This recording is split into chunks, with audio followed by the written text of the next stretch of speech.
Different examples of similar figure, non similar figures. अब आपको दो एग्जांपल देने हैं सिमिलर फिगर के। तो सिमिलर फिगर हम पढ़ चुके हैं, सेम होते हैं, करेक्ट। तो मैं कोई भी दो फिगर बना सकती हूँ। जैसे मैंने बना लिया एक ट्रायंगल जिसकी साइड्स मैंने ले ली 3 सेंटीमीटर, राइट। ये भी इक्विलेटरल ट्रायंगल है जिसके साइड में ले सकती हूँ 5 सेंटीमीटर, ठीक है। ये दोनों सिमिलर है। कॉरेस्पॉन्डिंग एंगल्स क्या है, 60 डिग्री होंगे इक्विलेटरल ट्रायंगल में, हम जानते हैं। और साइड क्या है, सेम प्रोपोर्शनल या प्रोपोर्शनल है या सेम रेशियो में हम कह सकते हैं, है ना, 3:5। तो ये दोनों फिगर्स क्या हो गई, सिमिलर फिगर्स हो गई, है ना। ऐसे ही आप स्क्वायर अगर लेना चाहते हैं तो स्क्वायर ले सकते हैं, ठीक है। मैंने दो स्क्वायर लिए हैं जिसमें first is 2 centimetre side and second की साइड क्या है 6 सेंटीमीटर, ठीक है। ये भी हो सकते हैं। ऐसे ही आप कोई भी फिगर बना सकते हैं जो हमारे जो स्टेटमेंट है सिमिलर फिगर्स की उनको सेटिस्फाई करती है। ऐसे कोई भी फिगर आप बना सकते हैं, रेक्टेंगल भी ले सकते हैं ऐसी, है ना, सर्कल भी ले सकते हैं। अब बात करते हैं नॉन सिमिलर फिगर की। नॉन सिमिलर फिगर तो कोई भी हो सकती है, एक स्क्वायर एक रेक्टेंगल भी हो सकता है ना। तो मैं नॉन सिमिलर ऐसे भी ले सकती हूँ कि मैंने एक स्क्वायर ले लिया है जिसकी साइड 1 सेंटीमीटर है और एक रेक्टेंगल है जिसकी साइड लेंथ क्या है 6 सेंटीमीटर एंड ब्रेथ क्या हो गए 1 सेंटीमीटर, राइट। तो ऐसे भी हो सकती हैं दो नॉन सिमिलर फिगर्स। और ऐसी भी हो सकती है जिसमें अब स्क्वायर है, मैंने एक ले लिया रोम्बस, ठीक है। ये भी साइड क्या 1 सेंटीमीटर, करेक्ट। या तो आप ऐसे ले लीजिए कोई भी दो फिगर, या फिर आप ऐसे कीजिए अगर आपको स्क्वायर में ही कंपैरिजन करने हैं, नॉन सिमिलर दिखाना है तो एक आप ले सकते हैं ट्रायंगल, ठीक है, जो कि इक्विलेटरल ट्रायंगल है, और एक आइसोस्केलेस ट्रायंगल ले सकते हैं। ये भी क्या होंगे, नॉन सिमिलर ट्रायंगल होंगे, राइट। चलो इसको 3 ले लेते हैं। 3 सेंटीमीटर, यहां भी 3 सेंटीमीटर, कॉरेस्पॉन्डिंग साइड्स ही हैं। अगर मैं सपोज कर लो ये एंगल मैंने ले लिया 60 डिग्री, इसमें तो सारे 60 डिग्री होते हैं। यहाँ पर क्या है, एंगल तो सेम है 60 डिग्री, कॉरेस्पॉन्डिंग एंगल तो सेम है, कॉरेस्पॉन्डिंग साइड्स भी सेम है, बट एक साइड क्या है 5 सेंटीमीटर। तो ये भी क्या हो गया, नॉन सिमिलर हो गया, है ना। तो आप ऐसी कोई भी दो फिगर ले सकते हैं। नॉन सिमिलर के तो एग्जाम्पल हमारे पास बहुत सारे हैं और सिमिलर के भी एग्जाम्पल हमारे पास बहुत सारे हैं। तो आप कोई भी दो फिगर ले सकते हैं सिमिलर एग्जाम्पल के लिए और नॉन सिमिलर के लिए भी। बट सिमिलर के लिए आपको पता है सेम होनी चाहिए, नॉन सिमिलर के लिए सेम नहीं भी होंगी तो भी चल जाएगा, है ना, कॉन्ग्रुएंट भी चल जाएगा। बट कॉन्ग्रुएंट तो सिमिलर होती ही है, वो नहीं चलेगा, यहाँ पर चलेगा कॉन्ग्रुएंट। वहां पर आप कोई भी फिगर ले लीजिए। So next question is question number 3। Now let's discuss question number 3। State whether the following quadrilaterals are similar or not.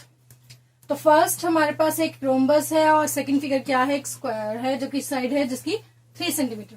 तो पहले हम स्टेटमेंट देख ले सिमिलरिटी की, जो कि हम पहले भी डिस्कस कर चुके हैं। एक बार फिर हम डिटेल में इसको डिस्कस करते हैं। 2 polygons with same number of sides are similar if, कब सिमिलर होंगे, अब हम चलते हैं बिल्कुल स्टेटमेंट के अकॉर्डिंग, ठीक है। With same number of sides, यहां पर भी 4 साइड्स है, यहां पर भी 4 साइड्स है। ऐसा नहीं होगा कि आपको एक ट्रायंगल दिया हुआ है और एक स्क्वायर दिया हुआ है, उन दोनों में कंपैरिजन करना है, क्योंकि वहां पर हमारी जो फर्स्ट स्टेटमेंट है, फर्स्ट जो लाइन है वो ही गलत हो जाती है। सेम नंबर ऑफ साइड्स नहीं है वहां पर, है ना। तो पहले हमें क्या करना है कि सेम नंबर ऑफ साइड्स को ही हम कंपेयर करेंगे। आप हमेशा देख लीजिए, अगर ये सेम नंबर ऑफ साइड्स नहीं है यहाँ पर, ठीक है, ये दो फिगर आपको दी हुई है, तो यहाँ पर 3 है, यहाँ पर 4 है नंबर ऑफ साइड्स। तो 3 साइड्स एंड 4 साइड्स को आप कंपेयर नहीं करेंगे, राइट। अब हम बात करते हैं कॉरेस्पॉन्डिंग एंगल्स की। Corresponding angles should be equal. तो कैसे होंगे कॉरेस्पॉन्डिंग एंगल्स, कौन से होते हैं, पहले तो वो बात कर लेते हैं। देखो, जैसे मैं एंगल्स को बना रही हूँ, आप ध्यान से देखना, मैंने कुछ अलग ही तरीके से बनाया है क्या। जब मैंने एंगल्स को बनाया, यहाँ पर मैंने 3 और 5 के बीच में लिखा 70, यहाँ पर भी 3 एंड 5 के बीच में मेरे पास है 70 डिग्री एंगल, राइट। ऐसे ही 3 एंड 4 के बीच में 50, 3 एंड 4 50, 4 एंड 5 60। तो जब मैं इन एंगल्स को बना रही थी तभी आपने ध्यान से देखा होगा कि कुछ तो मैंने एक पैटर्न फॉलो किया है ना। कॉरस्पॉन्डिंग एंगल्स भी हम ऐसे ही देखते हैं। कॉरस्पॉन्डिंग एंगल कौन से होंगे, देखो मेरे पास ये दो आर्म है, चलो इनको हम नाम दे देते हैं आर्म्स को, A B C, X Y and Z, ठीक है। जो ए एंड बी की लेंथ है वो है 3, यहां पर वाई एंड जेड की लेंथ है 3। ए एंड बी पर मेरे पास जो एंगल है 70 and 50, B C is 5, Y X Y is 5। तो यहाँ पर जो एंगल मेरे पास 3 एंड 5 सेंटीमीटर के बीच में बना हुआ है, 3 एंड 5 आर्म से बीच में बना हुआ है, यहां पर भी मैं वही आर्म देखूंगी, है ना, अलग से नहीं मुझे देखना। ये 3 और 5 के बीच में मेरे पास है 70 डिग्री एंगल, राइट। तो कॉरस्पॉन्डिंग एंगल हो गया हमारा B equals to Y, A equals to Z and C equals to X, right. तो कॉरस्पॉन्डिंग एंगल हमें इस हिसाब से देखना, ना कि जो साथ में बना हुआ है उसके अकॉर्डिंग, राइट। अब हम बात करते हैं कॉरस्पॉन्डिंग साइड्स की। कॉरस्पॉन्डिंग साइड क्या होंगी, जहां पर एंगल 60 बना हुआ है, सॉरी मैंने रब कर दिया, जहां पर एंगल 60 बना हुआ है उसके जो दो आर्म्स हैं वही आर्म आप दूसरे वाले ट्रायंगल में भी देखेंगे, राइट। तो corresponding angles are equal, angles equal थे देख लिया अभी हमने फिगर में, और साइड्स आर इन रेशियो।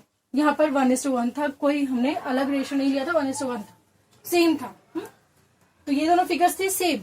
अब हम इसकी बात करते हैं जो हमारे क्वेश्चन में दिया हुआ है। सेम नंबर ऑफ साइड्स है, फर्स्ट कंडीशन सेटिस्फाई हो रही है। कॉरस्पॉन्डिंग एंगल्स आर इक्वल, क्या एक स्क्वायर और एक रोम्बस के कॉरस्पॉन्डिंग एंगल्स इक्वल होते हैं? क्या रोम्बस में कभी भी 90 डिग्री एंगल बनता है, या स्क्वायर में कभी भी मोर देन 90 या लेस देन 90 एंगल बनता है? नहीं बनते। रोम्बस में कभी भी 90 डिग्री एंगल नहीं होता, और स्क्वायर में कभी भी लेस देन 90 या मोर देन 90 नहीं होता, 90 ही होता है एग्जैक्टली। तो यहाँ तो जो हमारी फर्स्ट कंडीशन होती है सिमिलरिटी की, वो ही क्या हो गई, गलत हो गई है ना। तो ये दोनों तो फिगर सिमिलर हो ही नहीं सकते हैं। अगर साइड सिमिलर भी हैं या सेम रेशो में भी है तो भी क्या, सेम रेशो में तो नहीं है, यहाँ तक 1:2 प्रोपोर्शनल तो है साइड्स, बट एंगल वाली कंडीशन क्योंकि यहाँ पर फुलफिल नहीं हो रही है, तो इसलिए दोनों फिगर्स क्या है, सिमिलर नहीं है ना। बहुत अच्छे से डिटेल में हमने समझ लिया कि क्यों नहीं है। वैसे तो देखकर भी पता लग रहा है कि सिमिलर नहीं है, बट हमने समझ भी लिया है स्टेटमेंट से कि क्यों नहीं है। तो आप लिख देंगे these two figures are not similar, correct. वैसे भी देखकर आपको दिख ही रहा है कि ये सिमिलर नहीं है। तो ये तो हो गया exercise 6.1। Now let's discuss our next topic. So now our next topic is similarity of triangles. अब हम बात करेंगे ट्रायंगल्स में सिमिलरिटी की। अभी हमने जो डेफिनेशन सिमिलरिटी की देखी थी उसमें हमने वर्ड यूज किया था पॉलीगन, और हम जानते हैं ट्रायंगल क्या है, ट्रायंगल भी तो पॉलीगन ही है ना। तो सेम डेफिनेशन सिमिलरिटी की यहाँ पर भी एप्लीकेबल होती है। सिमिलरिटी ऑफ ट्रायंगल कब कहेंगे, two triangles are similar if their corresponding angles are equal। corresponding angle equal होने चाहिए। अब हम बात करें ट्रायंगल की, ठीक है। पॉलीगन में n नंबर ऑफ साइड्स होते हैं ना। ट्रायंगल जैसे एक ट्रायंगल क्या है, 3 साइडेड पॉलीगन है, स्क्वायर क्या है, 4 साइडेड पॉलीगन है, ऐसे, ठीक है। तो अभी हम बात करें पर्टिकुलरली ट्रायंगल्स की। Corresponding angles are equal. Second condition क्या पड़ी थी, अगर आपने प्रीवियस टॉपिक्स को अच्छे से समझा है तो आपको ये कंडीशन अब तक बहुत अच्छे से याद हो गई होंगी। Their corresponding